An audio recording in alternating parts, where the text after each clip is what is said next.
दोस्तों 26/11 के 15 साल के बाद एक बहुत बड़ी डेवलपमेंट हुई है। तहबूर राणा, एक नाम जो कुछ सालों से हेडलाइंस में था, अब फाइनली वो शख्स भारत आ चुका है। क्या है पूरा मामला, आइए समझते हैं। दोस्तों तहबूर राणा एक पाकिस्तानी कैनेडियन बिजनेसमैन है जिसको 26/11 मुंबई अटैक्स की प्लानिंग के रिलेटेड इंडिया में एक्स्ट्राडाइट कर दिया गया है। राणा पर यह आरोप है कि उसने डेविड हेडली को सपोर्ट किया था। डेविड हेडली वही शख्स है जिसने मुंबई अटैक्स की प्लानिंग में एक की रोल प्ले किया था। दोस्तों तहबूर राणा एक फॉर्मर पाकिस्तानी आर्मी डॉक्टर था जो कि बाद में यूएस सिटीजन बन गया। हेडली का ये क्लोज फ्रेंड था और इसने उसके लिए कवर आइडेंटिटी बनाकर उसकी मुंबई में एंटर करने में मदद की थी। एफबीआई के अकॉर्डिंग राणा ने अपनी इमिग्रेशन कंपनी का मिसयूज किया था। साल 2023 में यूएस कोर्ट ने राणा की एक्स्ट्राडिशन अप्रूव कर दी थी, लेकिन अब अप्रैल 2025 में फाइनली इसको ऑफिशियली भारत लाया गया है, जहां इसका trial Mumbai terror attack case में होगा।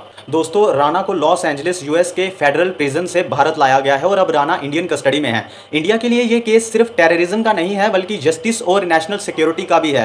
हेडली के कन्फेशंस में बार बार राणा का नाम आया था। उम्मीद है कि अब इस एक्स्ट्रेडिशन के बाद मुंबई टेरर अटैक से केसेस से रिलेटेड बहुत सारे राज खुल सकते हैं। इंडिया ने म्यूचुअल लीगल असिस्टेंस ट्रीटी के तहत यूएस कोर्ट से इस एक्स्ट्रेडिशन के लिए रिक्वेस्ट की थी, जिसके बाद यूएस कोर्ट ने इंडियन एविडेंस को क्रेडिबल माना और सारी लीगल फॉर्मेलिटीज पूरी होने के बाद राणा को भारत वापस भेज दिया गया। दोस्तों 15 साल के बाद 26/11 के एक और एक्यूज्ड का भारत आना ये सिर्फ एक लीगल डेवलपमेंट नहीं है बल्कि ये रिलीफ है उन परिवारों के लिए जो लोग जस्टिस का इंतजार कर रहे हैं। आपका इसके बारे में क्या कहना है, हमें नीचे कमेंट में जरूर बताइएगा और ऐसी अपडेट्स के लिए जुड़े रहें हमारे साथ। Thanks for watching.